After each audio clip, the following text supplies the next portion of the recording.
5 убагын калды. Мына азыр тарабих намаз болуп атат, кечкисин дайыма ошол. Өзү басып бара алабы? Байка отурбайсызбы? Балдак менен бара алып барабы, а? Балдак менен. Эч наалыбайт, напчыбайт, өтө ошол көтөрүмдүү, чыдам. Ушунчалык күлүп чайнап мына. Пример да кадимкидей. Allah razı olsun inşallah. Ne jığıldınız böyle burada? Ne oldu ele? Жок, эме төрөлгөндө мен башында төрөлгөндө тубаса шал оорусу менен төрөлгөм. Төрөлгөндө кулагым укчу эмес, тилим сүйлөөчү эмес, колдорум иштечү эмес, мойнум кыймылдачу эмес, көзүм менен эле акылым иштейт. Анан Алла Таала түшкө аян берип, иншалла келмени киргизди. Келмен мен түшүмдө көрдүм, ушундай кооз болгон бейиштей. Мен андай жерди көргөн эмесмин да бул дүйнөдөн.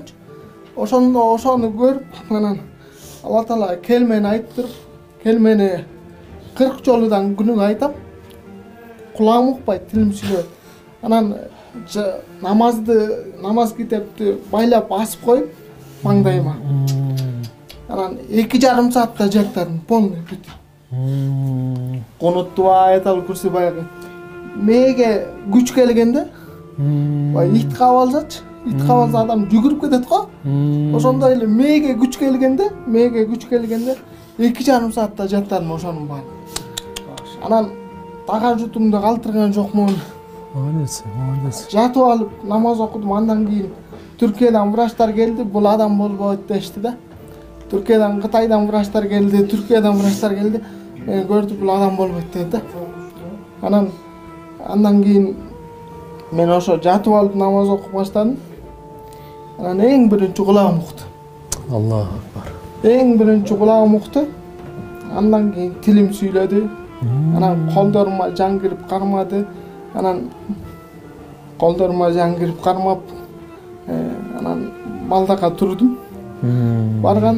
Мен врачтарга баргандан кийин врачтардын кырсы ачылып кетти. Биз сени адам болбойт деп чыгарып атып беле. Кантип ушундай неме болду депчи. Анан тагажутты калтырган жокпуз, эмени калтырган жокпуз. Анан ошентип ушу ийгиликке жеттик. Андан кийин дуа кылчубуз.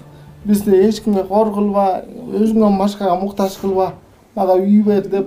Алла Таала айылда үйдө отурган жерден мага чалып калышты. Ушундай инвалидтерге нарынга там салынып атат. Берели дедик эле, ыйлап кийдим.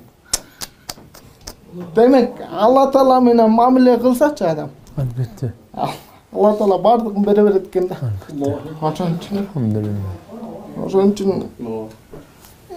Ошон үчүн көп мама менен папам ажырашып кетишкен.